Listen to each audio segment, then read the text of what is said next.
been 2 years since Marvin Pendarvis became a state representative for House District 113, serving Charleston and Dorchester counties. I speak exclusively with him for a special edition of Quintin's Close-Ups. And be sure to download the free Quintin's Close-Ups app in your Apple or Google Play stores. And subscribe to this YouTube channel. Representative Pendarvis, Quintin, it's so good to see you. it's always a pleasure, my friend. Likewise. So we're sitting here, and we just concluded the South Carolina legislative session for 2019. That's right. And I know that on May 6th, this particular year, you tweeted this out on Twitter. You said this quote, "This week will wrap up my second year as a member of the South Carolina House of Representatives. It certainly has its challenges, but I've really enjoyed my time in Columbia." Tell me about those challenges. Well, I say first and foremost,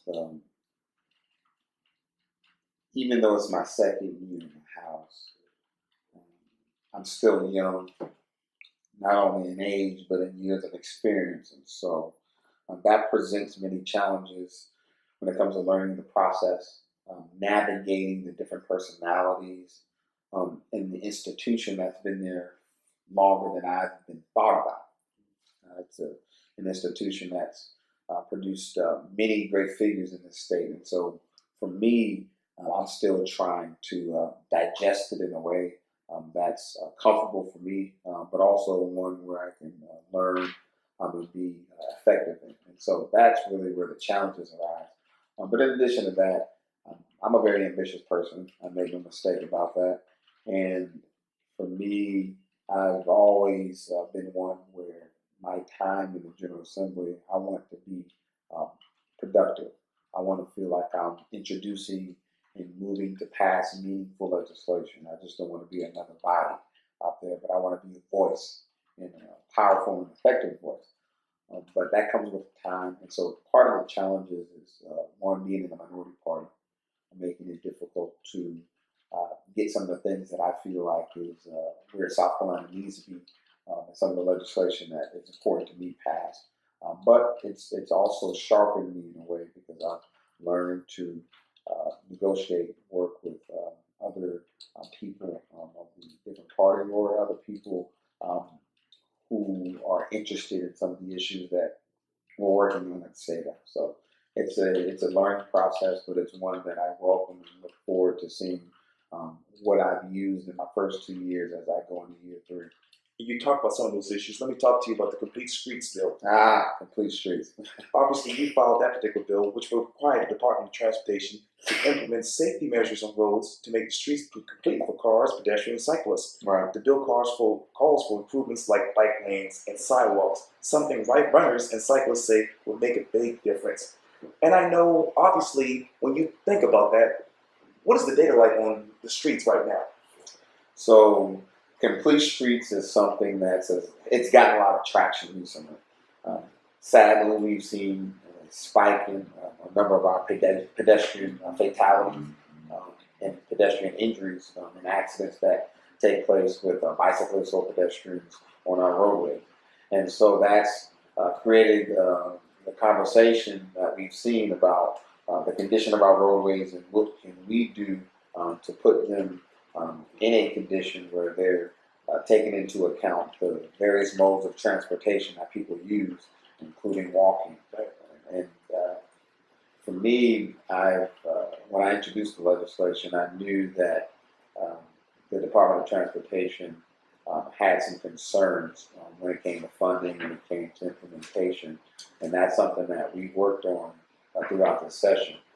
But I will say that the data shows, when we look at the Department of Transportation, particularly, I believe the Postal Courier just ran a piece talking about their budget, what I think is north of $2 billion, in addition to what would be requested of the department, say if we were to implement Complete Streets, and it does have the fiscal impact that they say it does. It's only 0.02% of what the overall budget is. And so the question becomes, is this enough of a priority for us to devote some specified funding toward it? The reality is the department has allocated about $5 million toward safety improvement to our roadways. And while that's certainly a step in the right direction, uh, it doesn't account for nearly what we need to really bring our roads up to par and to really get this thing going where we're taking into account where our roads stand at the design phase. So I'm hoping that as the summer goes on, I'm able to work out some of the issues and iron out some of the concerns that the department has.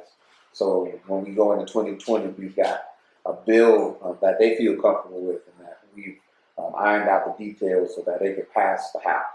You talk about the design phase. What is that? Well, we got to think, right? A road, when they're planning, the department decides that they want to build a new road or they want to improve an existing road, they've got to make a design on how they see its best use be.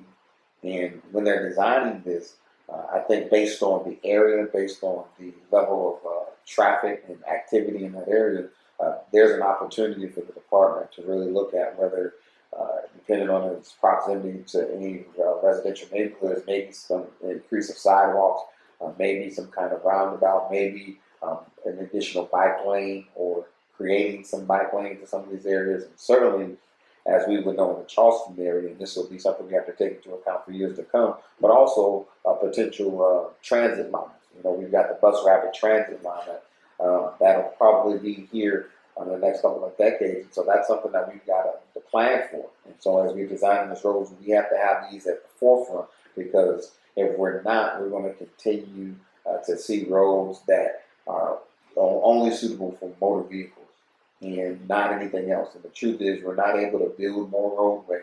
We're not going to be able our infrastructure certainly isn't keeping up with the amount of people that are moving to the state and certainly to this region. And so we've got to think about enhancing alternate modes of transportation, enhancing our infrastructure to support those alternate modes, and that being bicycle lanes and that being sidewalks for pedestrians. And I know you also tweeted this out from the state newspaper article, and it basically says this: Pendarvis, though, says he sees an appetite in the House to pass a complete streets policy in 2020. What does that policy look like now? Well, if you ask DOT, there's a resolution that was introduced in 2003 that essentially says the department was going to resolve to take into account complete streets models, and I don't think they use it in name, but essentially ensuring that every roadway in South Carolina takes into account sidewalks, takes into account bicycle lanes. Because even then, they recognized that South Carolina was a leader in a number of pedestrian fatality and accidents that had been happening, and so it was in response to that, making sure that we work on the safety aspect. And that's a part of it, but again, it's a resolution. I think it's something that we need codified. We need some, some kind of mandate working with the department, because the reality is there's a majority of states that have already moved toward this direction, 33 to be exact. And so this is only getting South Carolina in line where the majority of our country is already headed to. What else are you looking at when you look at that data? Which data?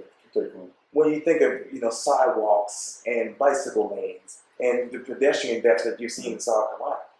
Well, I think the data tells a lot, and when I look at the data, I see a problem. Okay. I see issues with our current infrastructure and how it doesn't support pedestrians, and how it doesn't support bicyclists, and how it doesn't support mass transit to the degree that we need to. We are growing so fast to a point where we're going to reach a point of gridlock if we're not careful and if we're not intentional about our planning. And if we get to that point, people are going to have government support ways for them to get around. And it's not always going to be by the motor vehicle. And so when I look at the data, it shows that we are getting to a point where we need to take it into account. I think the data only supports my argument. It only supports the reason and the need for complete streets. And I think that's why you've seen the discussion surrounding it over the last several months, especially the last couple of weeks. There have been a number of reported deaths. But in addition to that, people recognize that we've got to do something about it. And in order for us to do something about it, we need to be able to be a partner with the Department of Transportation. And I'm hoping that they see me as a partner, and as we work towards ironing out our differences over the summer, we can come back in January and we get to Columbia and get something that the people of South Carolina desperately need. What are those differences now? Well, it's the funding piece, as I mentioned. There are two things. The department doesn't want to be told what to do, and they don't want to be given any kind of mandate that they feel like there isn't money for. We just passed the gas tax a couple of years ago, and that gas tax department came up with a 10-year plan on how they were going to improve South Carolina roads. Well, that $5 million that I referenced earlier, that's part of that plan, but there isn't any money there isn't any money additionally that's been allocated toward that. And so there's some problems presented that if we go on these complete street models and if there's some kind of fiscal impact that's associated with it, the question becomes where that money comes from. And so I'm working with the department. I think there's some creative ways we can look at. There was a proposal that was brought to my attention this past year about putting in the legislation that I've introduced, stating that when this 10-year run runs out, we work on some kind of funding that could be allocated to the department that's dedicated specifically for complete streets model. So there's opportunities there. I know the department has been open and receptive to change some of the languages within their policies and how they go about their guidelines and making it a little bit clearer about what their commitment towards safe roads and safe streets and the accommodations that come with that. What is that language like now? Well, again, as I mentioned to you before, the language is, I would imagine the language gets to, for them, it's more motor vehicle friendly. A lot of, again, it's getting to a lot of specifics as far as engineering. I mean, I've not well versed in that, but I've had some conversations with their engineers. But essentially, the language for them, they build roads based on guidelines that they have, right? And they take into account the place, they take into account the volume of traffic, and they take into account the nature and the makeup of that community. And so they try to, there's no, I would say, there's no cookie cutter approach to this, right? They try to model everything to be unique to that area. And so the way it's currently, the language takes more into account motor vehicle traffic, and it caters a lot to motor vehicle traffic, and understandably so, because that's still, and it's not going to change anytime soon, if ever, motor vehicles are still the most convenient and most popular way to get around. Obviously, it's the most efficient mode of transportation by and large. But as we grow towards, especially in the Charleston community and some of these other, even if you look at Richland County, particularly Greenville, where you've got these hubs and these urban centers, these business centers, and these residential areas that are building to support these centers, people are looking to get away in ways that don't involve their car. They're looking to get away around in ways that will allow them to exercise, like using a bike or walk, and be able to get to a place where they can have a good fun, have a night of fun without having to get in the car. It's something that we have to grow more in depth to here in South Carolina. I think there's a negative connotation about, to some degree, the various modes of transportation without a car. People feel like we have to. And for various things we need to, but we have to change the conversation. And so part of the issue, part of the direction we need to go is to making sure that we understand that they're a little bit more receptive to it, and that we base our policies on various modes of transportation that's not taking into account the car. You talk about conversations. Let me take you to the hate crimes bill.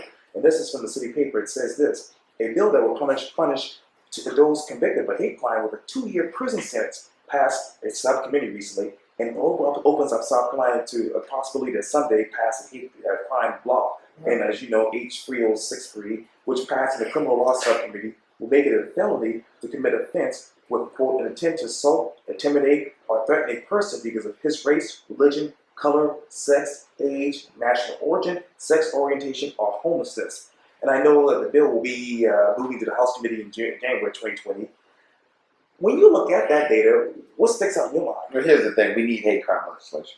All right. Case in point, there have been a number of instances where we've had attacks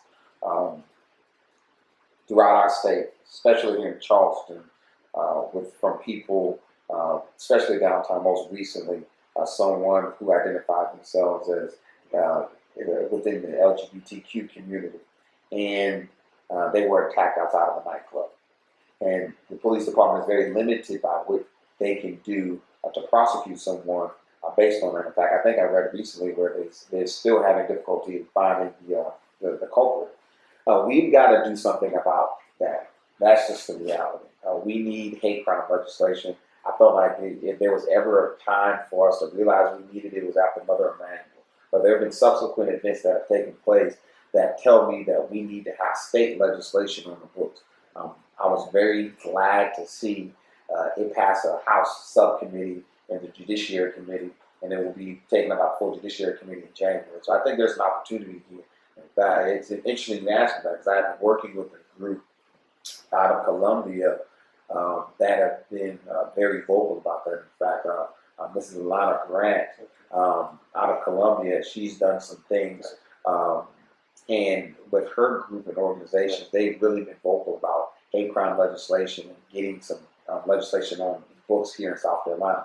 Representative Wendell Gilliard's been a very vocal leader about it. He's introduced legislation in the House for the past several years, and so I'm glad to see that his advocacy is finally paying off, at least in getting a hearing. This is only the first step, and we know we've got ways to go. And so there have been a number of people who have been instrumental in this, but we know that we need this.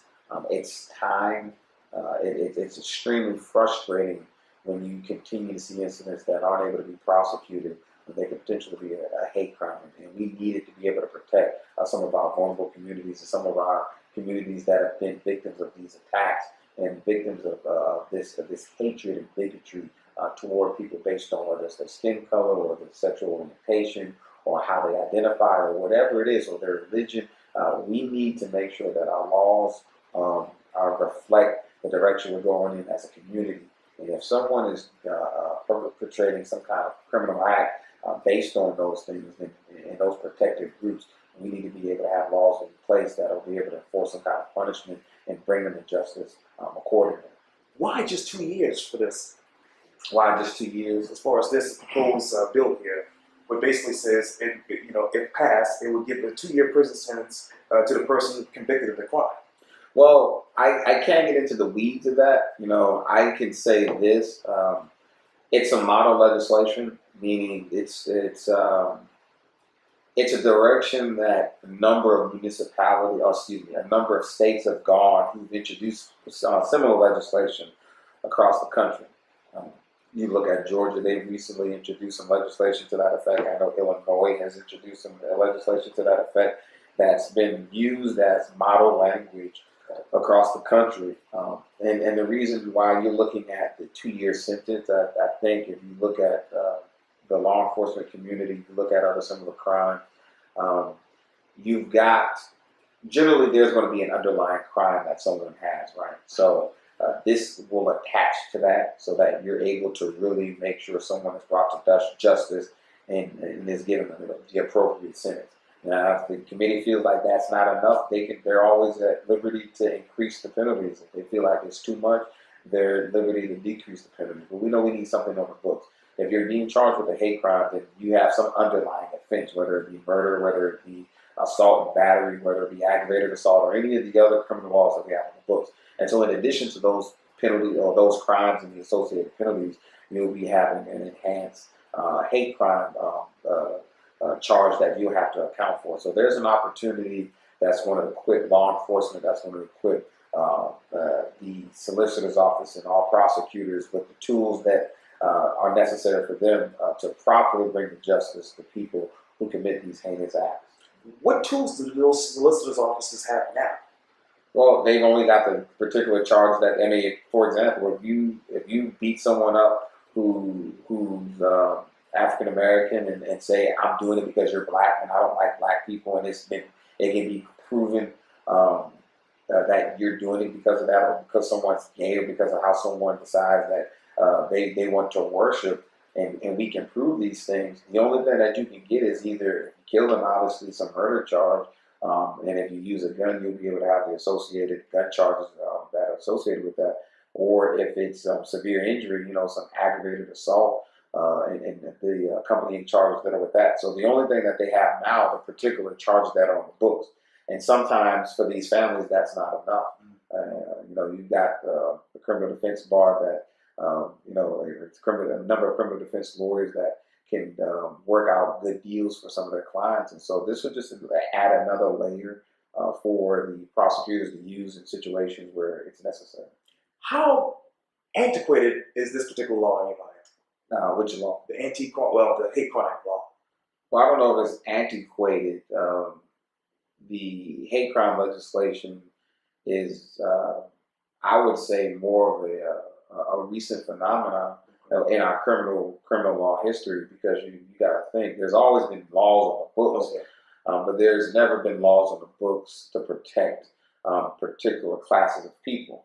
So it's not too antiquated, because we don't have to look back too far when racism and segregation were promoted and allowed and legal in this country.